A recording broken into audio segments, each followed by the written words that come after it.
family dog was missing for a month without a trace before their other pups started acting strangely. There are few things as stressful as the moment you realize that your pet has gone missing. Not only are you worried about the animal themselves, hoping beyond hope that they're okay, but you may also feel some guilt over the idea that you didn't do more to keep them safe. It's every pet owner's nightmare.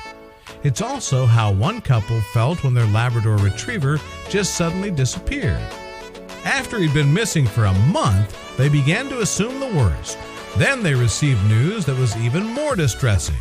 When John and Cindy Bilesberger's beloved dog Bruno went missing in September 2016, they couldn't find him in any of his usual spots. At first, they were sure that the adventurous dog would eventually return, but then he didn't. After a month without any trace of Bruno, they began to fear the worst. The family, who lived in Estevan in Saskatchewan, Canada, grieved every day for their missing dog. They hoped he'd simply been picked up by another family. It was the only way to keep their sadness at bay. Then something strange happened. One day when John was outside and about a half-mile from his house, another of their dogs showed a strange interest in one particular spot on their neighbor's property. John tried to force his pooch to move on, but the dog looked at him and refused to budge. When John started to walk away, the dog began to bark. That was when John decided to investigate.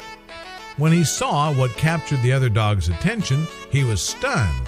It was a 4-foot wide, 10-foot deep hole, which was likely an old well that had been dug up but later forgotten about. The well itself was an interesting discovery, but that wasn't why John and Cindy's dog started to bark. You see, at the bottom of the well was Bruno, and he was miraculously still alive somehow after all that time. John quickly took a visual inventory of his beloved missing dog, and he could tell right away that Bruno was in bad shape. The poor pooch was on the verge of death. He couldn't bark, and his eyes appeared sunken. Crusty and infected, the poor dog had cuts and sores all over his body. He also sadly wore the pads of his paws in his fruitless attempt to climb out. John knew he had to act fast. John quickly called his son, who arrived at the scene just minutes later. His son tied a rope around his own waist and jumped down into the well, risking life and limb to save Bruno. Bruno was in such a bad way that he didn't recognize John's son, and he seemed frightened. Still, John's son spoke soothing words and scooped up the dog, lifting him out of the well before climbing out himself. The Bilesbergers drove the injured Bruno to the nearest veterinary hospital in Estevan and prayed that he could hold on just a little bit longer. When they arrived, even the veterinary technicians were stunned.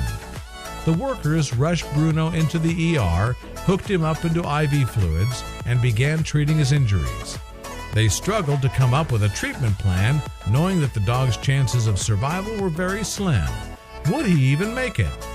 Bruno was diagnosed as dehydrated, malnourished, and anemic, and that was only the tip of the iceberg.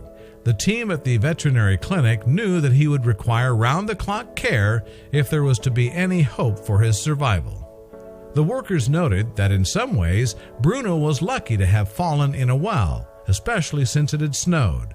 The little water he had there helped him to hang on until he could be rescued. It was a strange but critical silver lining. Bruno spent weeks recovering. Thankfully, he slowly started getting back to his old self again.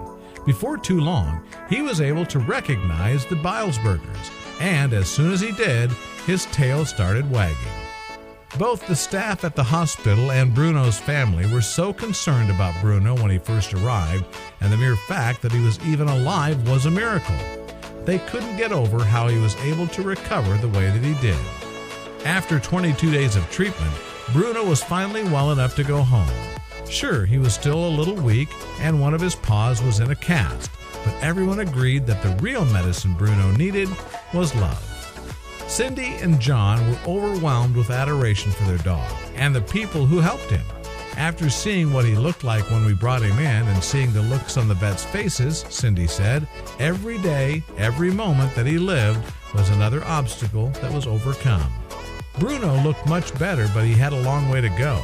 He was still battling refeeding syndrome, a a potentially deadly disease that affects dogs recovering from starvation. Cindy said it was difficult to see him undernourished because he was so healthy before. The Bilesburgers weren't the only ones who were happy to have Bruno back. John and Cindy remarked that their other two dogs were seriously depressed in the absence of their best friend. Thankfully, things were looking up. It's truly heartbreaking whenever you see an animal like Bruno in pain or distress. Sadly, we don't always have the training or appropriate resources at hand to help, but even the smallest gesture can sometimes still mean the difference between life and death.